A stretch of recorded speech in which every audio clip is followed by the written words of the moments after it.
Assalamualaikum warahmatullahi wabarakatuh.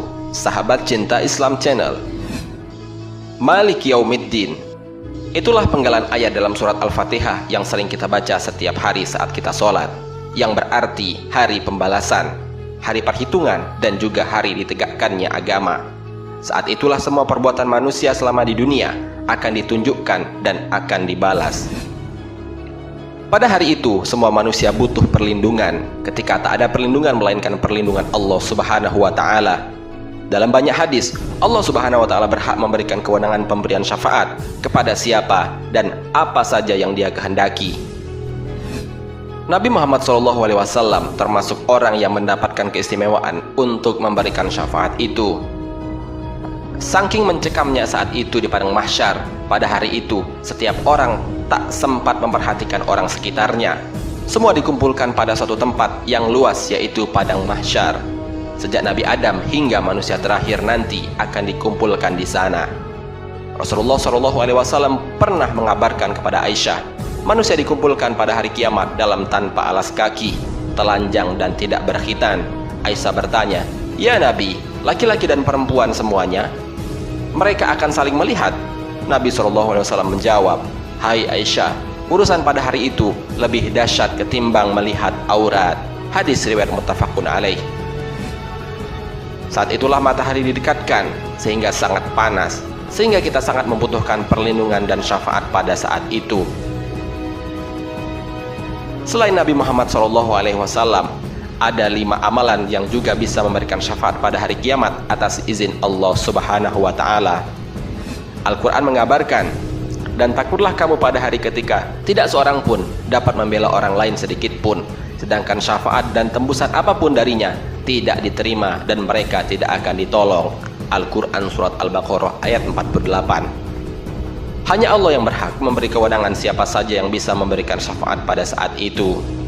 Rasulullah SAW bersabda, setiap nabi memiliki doa yang mustajab. Maka tergesalah semua nabi menggunakan doa itu. Sesungguhnya aku telah menyiapkan doaku itu sebagai syafaat pada umatku kelak pada hari kiamat. Doaku itu akan didapatkan kelak insyaAllah oleh orang-orang yang mati dari umatku, dan mereka tidak menyekutukan Allah dengan sesuatu apapun. Hadis riwayat Muslim. Selain Nabi Muhammad SAW yang dapat memberikan syafaat di akhirat kelak, ternyata 5 amalan ini juga bisa memberikan syafaat di hari kiamat atas izin Allah Subhanahu wa Ta'ala. Apa sajakah amalan itu? Simak ulasannya dengan menonton video ini hingga akhir. Sebelum lanjut, bagi kalian yang belum subscribe, silahkan untuk menekan tombol subscribe terlebih dahulu. Aktifkan lonceng notifikasinya. Bagikan video ini kepada teman-teman kalian agar semakin banyak orang yang mendapatkan manfaat dari channel ini. Sahabat Cinta Islam Channel, berikut ini kelima amalan yang dapat memberikan syafaat pada orang yang beriman di akhirat kelak atas izin Allah Subhanahu wa Ta'ala. 1. Sahabat karib dari sesama orang mukmin dan bertakwa. Kelak di padang mahsyar ada sahabat karib dari orang mukmin yang bertakwa yang akan memberikan syafaat bagi teman-temannya. Hal ini Allah jelaskan dalam Al-Quran yang artinya, teman-teman akrab pada hari itu sebagian menjadi musuh bagi sebagian yang lain, kecuali orang-orang yang bertakwa. Al-Quran Surat Az-Zukhruf ayat 67. Orang yang beriman sangat memperhatikan nasib sesamanya dan memohon kepada Allah untuk menolong saudaranya yang juga beriman. Dalam hadis lain yang sangat panjang juga mengatakan hal yang demikian. Inilah ringkasan sabda Nabi Muhammad SAW itu. Pada saat orang-orang mukmin telah terbebas dari neraka, maka demi zat yang menguasai diriku, tidak ada orang yang sangat menaruh perhatian dalam meraih kebenaran melebihi orang-orang mukmin yang mencari kebenaran kepada Allah demi kepentingan saudara-saudara mereka yang masih berada di neraka. Mereka berkata, "Wahai Tuhan kami, mereka dahulu berpuasa bersama kami, sholat dan beribadah haji." Lalu difirmankan kepada mereka, "Keluarkanlah orang-orang yang kalian kenali." Maka wajah mereka diharamkan atas neraka. Mereka mengeluarkan banyak orang dari neraka.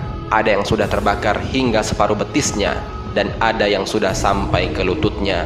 Orang-orang mukmin itu berkata, "Ya Tuhan kami, di dalam neraka tidak ada lagi seorang pun yang Engkau perintahkan untuk dikeluarkan." Allah Subhanahu wa Ta'ala berfirman, "Kembalilah, lihatlah kembali, barang siapa yang kalian temui di hatinya ada kebaikan meski hanya seberat dinar, keluarkanlah. Kemudian mereka dapat mengeluarkan banyak orang. Lalu mereka berkata, ya Tuhan kami tidak tahu apakah di neraka masih ada orang-orang yang Engkau perintahkan untuk dikeluarkan. Allah Subhanahu wa Ta'ala berfirman, kembalilah, lihatlah kembali, barang siapa yang kalian temui di hatinya ada kebaikan meski hanya seberat setengah dinar, keluarkanlah. Mereka dapat mengeluarkan banyak orang. Setelah itu mereka berkata, ya Tuhan kami tidak tahu apakah di sana masih ada seorang yang Engkau perintahkan untuk dikeluarkan. Allah Subhanahu wa Ta'ala kembali berfirman, kembalilah, lihatlah kembali, barang siapa yang kalian temukan di dalam hatinya terdapat kebaikan meski hanya seberat atom, keluarkanlah. Lagi-lagi mereka dapat mengeluarkan banyak orang. Kemudian mereka berkata, ya Tuhan kami tidak tahu apakah di sana masih ada pemilik kebaikan. Abu Sa'id Al-Khudri berkata, jika kalian tidak mempercayaiku mengenai hadis ini, maka bacalah firman Allah Subhanahu wa Ta'ala, sesungguhnya Allah tidak menganiaya seseorang walaupun sebesar atom, dan jika ada kebaikan sebesar atom, niscaya Allah akan melipat gandakannya dan memberikan dari sisinya pahala yang besar. Al-Quran Surat An-Nisa ayat 40. Hadis riwayat Muslim nomor 269. Melalui penjelasan ini, hendaklah bagi kita untuk mencari teman sejati dari orang-orang yang beriman untuk kehidupan dunia dan di akhirat kelak. Kedua, puasa. Ternyata puasa akan menjadi sebab orang-orang yang mendapatkan syafaat dan akan dimasukkan ke dalam surganya Allah Subhanahu wa Ta'ala. Hal ini dijelaskan dalam sabda Nabi Muhammad SAW. Nabi SAW bersabda, surga memiliki 8 buah pintu. Di antara pintu tersebut ada yang dinamakan pintu Ar-Royan, yang hanya dimasuki oleh orang-orang yang berpuasa. Hadis riwayat Bukhari nomor 3257. Dalam hadis lainnya, Nabi Muhammad SAW bersabda, pintu surga Ar-Royan memanggil orang-orang yang berpuasa. Orang-orang yang termasuk golongan ahli puasa akan dipanggil dari pintu Ar-Royan. Hadis riwayat Bukhari dan Muslim. Amalan puasa yang mereka kerjakan selama di dunia ternyata menyelamatkan orang-orang itu dan mengantarkannya ke surga atas izin Allah Subhanahu wa Ta'ala. Ketiga, membaca Al-Quran dan menghafalkannya. Orang yang rajin membaca Al-Quran, mentadabburi ayat-ayatnya, dan juga menghafalkannya, juga kelak akan mendapatkan syafaat dari Al-Quran tersebut dan dimasukkan ke dalam surganya Allah Subhanahu wa Ta'ala. Nabi SAW bersabda, bacalah Al-Quran karena ia akan datang pada hari kiamat menjadi syafaat kepada pemiliknya. Bacalah Zahrawain, 2 cahaya surat Al-Baqarah dan surat Al-Imran, karena keduanya akan datang pada hari kiamat seperti mendung atau seperti awan atau seperti kelompok dari burung yang berbulu, membantu menghalangi untuk pemiliknya. Bacalah surat Al-Baqarah karena mengambil berkah dan meninggalkannya sesuatu kerugian, dan tukang sihir tidak dapat mengganggunya. Muawiyah mengatakan sampai kepadaku bahwa arti batolah adalah tukang sihir. Hadis riwayat Muslim nomor 804. Keempat, sikap sabar orang tua ketika putra-putrinya wafat di waktu kanak-kanak. Orang tua yang mendapatkan musibah berupa meninggalnya anak-anak mereka ketika usianya belum balik juga akan mendapatkan syafaat. Hal ini dijelaskan dalam hadis Nabi Muhammad SAW. Siapa yang ditinggal mati 3 orang anaknya yang belum balik, maka anak itu akan menjadi hijab atau tameng baginya di neraka, atau dia akan masuk surga. Hadis riwayat Bukhari. Dalam hadis lainnya, Rasulullah SAW memotivasi dengan sabdanya, demi zat yang jiwaku berada di tangannya, sesungguhnya janin yang keguguran akan membawa ibunya ke dalam surga dengan ari-arinya apabila ibunya bersabar atas musibah keguguran tersebut. Hadis riwayat Ibnu Majah nomor 1609 dan dihasankan oleh Al-Munziri serta Al-Albani. 5. Sodaqoh. Jangan meremehkan perkara kecil, mungkin memberikan makanan kepada orang lain ataupun mensedekahkan sebagian hartanya ke jalan Allah, karena kelak di akhirat itu semua akan menjadikan syafaat untuk dirinya sendiri.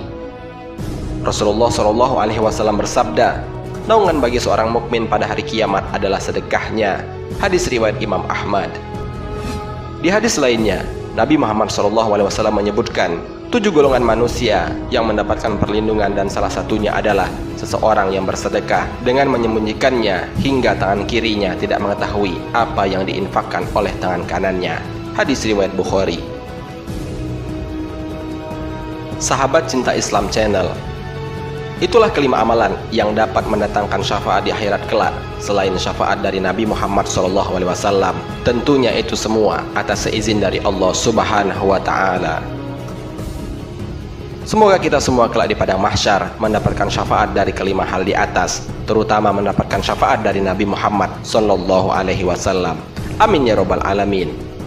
Semoga bermanfaat. Wassalamualaikum warahmatullahi wabarakatuh.